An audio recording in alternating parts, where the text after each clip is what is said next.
শেখ হাসিনা দেশ ছেড়ে পালিয়ে যাওয়ার একদিন আগে ৪ তারিখ গণভবনে যান জুনায়েদ আহমেদ পলক। সেদিন গণভবনে এক পর্যায়ে ওবায়দুল কাদের তেড়ে মারতে আসেন জুনায়েদ আহমেদ পলককে।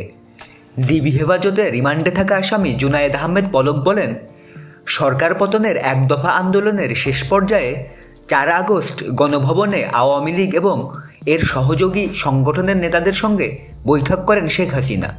সেখানে আমি তৎকালীন প্রধানমন্ত্রী শেখ হাসিনাকে বলেছি, প্রয়োজনে আমাকে বলি দিন, তারপর শিক্ষার্থীদের আন্দোলন বন্ধ করুন, তাদের চোখের ভাষা মনের ভাষা বোঝার চেষ্টা করেন।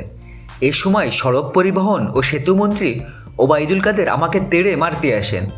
তখন আমি সাহসী হয়ে গেলাম, প্রধানমন্ত্রীকে বললাম, আপনি স্টেপ ডাউন করুন, আওয়ামী লীগকে মানুষ ঘৃণা করছে, থুতু দিচ্ছে। এরপর আমাকে গণভবন থেকে বের করে দেওয়া হয়। পলক ডিবিকে জানান, স্মার্ট বাংলাদেশ গঠনের 10 মিনিট স্কুলের সঙ্গে 5 বছর মেয়াদী সরকারের যে 500 কোটি টাকার চুক্তি ছিল সেটা আমি বাতিল করতে চাইনি। সাবেক শিক্ষামন্ত্রী মহিবুল হাসান চৌধুরী নওফেল জোর করে এই চুক্তি বাতিল করায়। কারণ ওই স্কুলের অন্যতম কর্ণধার আইমান সাদিক আন্দোলনকারী ছাত্রদের পক্ষে ফেসবুকে স্ট্যাটাস দিয়েছিলেন। তারা তাদের ফেসবুক প্রোফাইল লাল করেছিলেন।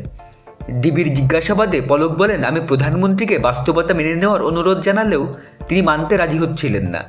এ সময় সংশ্লিষ্ট ডিবি কর্মকর্তা তাকে প্রশ্ন করেন, আপনি যদি সত্যি দেশের স্থিতিশীলতা চাইতেন তাহলে দায়িত্ব থেকে পদত্যাগ করলেন না কেন?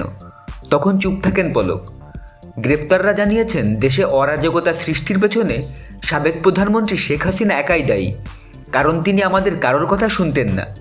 এ সময় ডিবি কর্মকর্তা পাল্টা প্রশ্ন ছুড়ে বলেন, আপনারা যারা উপদেষ্টা, মন্ত্রী পরিষদ সদস্য ও নেতা ছিলেন তারা শেখ হাসিনাকে বোঝাতে পারেননি। আপনারা যদি সবাই শেখ হাসিনাকে সঠিক বার্তা দিতেন তাহলে তিনি নিশ্চয়ই বুঝতেন।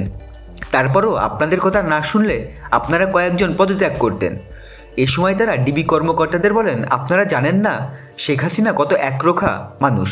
তখন ডিবির প্রশ্ন, আপনারা নিজেদের দায়িত্ব সঠিকভাবে পালন করতে পারেননি, নিজেদের বিবেকের কাছ থেকে কী দায় এড়াতে পারবেন? এ সময় তারা নাসূচক জবাব দেন।